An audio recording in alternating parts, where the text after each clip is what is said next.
27, 28 September నెలలో royal regency లండన్లో జరుగుతున్నటువంటి 4వ ప్రపంచ తెలుగు సాహిత్య సదస్సులకు హాజరయ్యే అవకాశం అదృష్టంగా భావిస్తున్నాను. చాలా తగినట్లుగా ఈ కార్యక్రమ నిర్వాహకులు దాన్ని బాపు గారికి అంకితం చేయడం చాలా విశేషమైన విషయం. ఆయన సాహిత్యవేత్తే కాదు, అద్భుతమైనటువంటి సినిమా దర్శకులు, గొప్ప చిత్రకారులు. ప్రపంచంలో అన్ని కళలు కలిసినటువంటి అద్భుత వ్యక్తి అరుదుగా ఉంటారు. వారికి అంకితం చేయడం విశేషమైనటువంటి విషయంగా నేను భావిస్తున్నాను. నా పేరు కొలకలూరి ఇనాక్. ఆచార్య కొలకలూరి ఇనాక్ అంటే కూడా ఆనందమే. పద్మశ్రీ పురస్కారం వచ్చింది అని కూడా చెప్పుకోవడానికి నాకు ఆనందంగా ఉంది.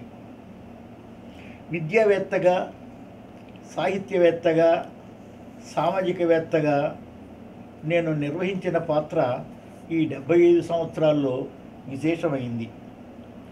శ్రీ వెంకటేశ్వర విశ్వవిద్యాలయానికి ఉపాధ్యక్షులుగా పనిచేసి నేను విద్యావేత్తగా చేసిన కృషిని దేశం గుర్తించింది.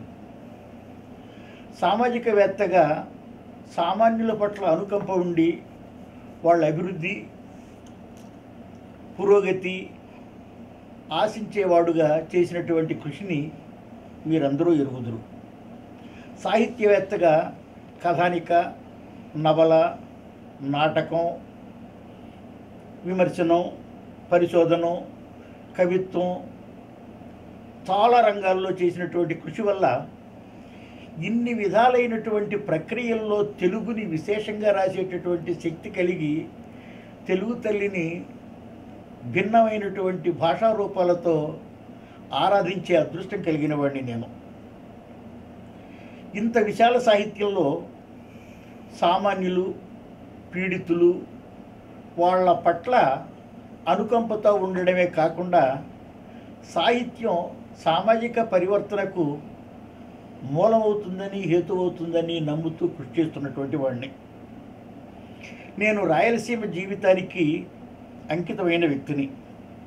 వర్షాలు లేని కారణంగా కరువు, క్షామం ఉన్నప్పటికీ మానవ జీవన విధానంలో ఉండే సౌకుమార్యం, రసికతా సంపన్నత, కోమలమైన మానవ సంబంధాలు చాలా విశేషంగా ఉంటాయి. ప్రేమ, దయ, వాత్సల్యం అద్భుతమైనటువంటి వరాలుగా జీవించేటటువంటి, మాయామర్మం, కల్లాకపటం తెలియనటువంటి నాగరిక జీవితం మాది. అక్కడ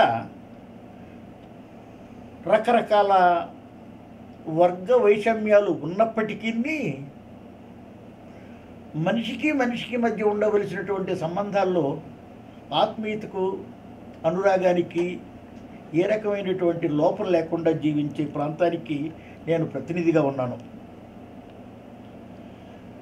ఈ కార్యక్రమంలో ఆంధ్రప్రదేశ్ ప్రభుత్వం పాల్గొనడం విశేషమైనటువంటి విషయం. అధ్యక్షులైన చక్రపాణి గారు ఈ కార్యక్రమాల్లో పాల్గొనడం చాలా విశేషమైన విషయం.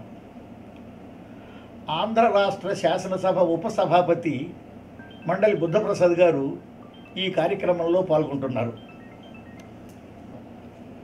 గౌరవనీయులు మండలి అధ్యక్షులు చక్రపాణి గారు, మండలి బుద్ధప్రసాద్ గారు సాహిత్యాన్ని, కవిత్వాన్ని తన జీవితంగా చేసుకొని ప్రపంచం అంతట్లో ఉండే తెలుగు వాళ్ళ కోసం, వాళ్ళ సుఖశాంతుల కోసం ఆరాటపడుతూ ఉండే బుద్ధప్రసాద్ గారు, గౌరవనీయులు ఉప ముఖ్యమంత్రి కెఈ కృష్ణమూర్తి గారు, భాషా, సాంస్కృతిక, సాహిత్య విభాగాలని బాగా పరిశీలన చేస్తూ వాటి పురోగతికి దోహదపడుతున్న డాక్టర్ పల్లె రఘునాథ్ రెడ్డి గారు, వీరికి తోడుగా పరిపాలనా నైపుణ్యంతో పాటు సాహిత్య సంచలనానికి సహృదయత శిఖరంగా ఉన్న కేవి రమణాచారి గారు పాల్గొంటూ విశేషమైనటువంటి ఆదరణ ఈ సభలకు అందిస్తూ ఉన్నారు. వీరంతా విజయవంతం చేస్తున్నటువంటి ఈ సందర్భంలో మనం రాష్ట్రంలో ఉన్నవాళ్ళు, భారతదేశంలో ఉన్నవాళ్ళు, విదేశాల్లో ఉన్నవాళ్ళు ఈ సదస్సులో పాల్గొని తెలుగు తల్లిని పూజించే అవకాశం అనుభవిద్దాం. బాబు తీసుకోండి. లండన్లో జరుగుతున్నటువంటి ఈ సదస్సులు తొలి యూరోప్ దేశాల సదస్సుగా ఏర్పడుతూ ఉంది. సమీప దేశాల సమానమైనటువంటి భాగస్వామ్యంతో ఈ కార్యక్రమాలు విశాల ప్రాతిపదికన అద్భుతంగా జరగాలని ఆశిస్తున్నాను. ఒక్క చోట చేరితే ప్రపంచమంతా ఒక చోట చేరిన ఆనందాన్ని పంచుకుందాం.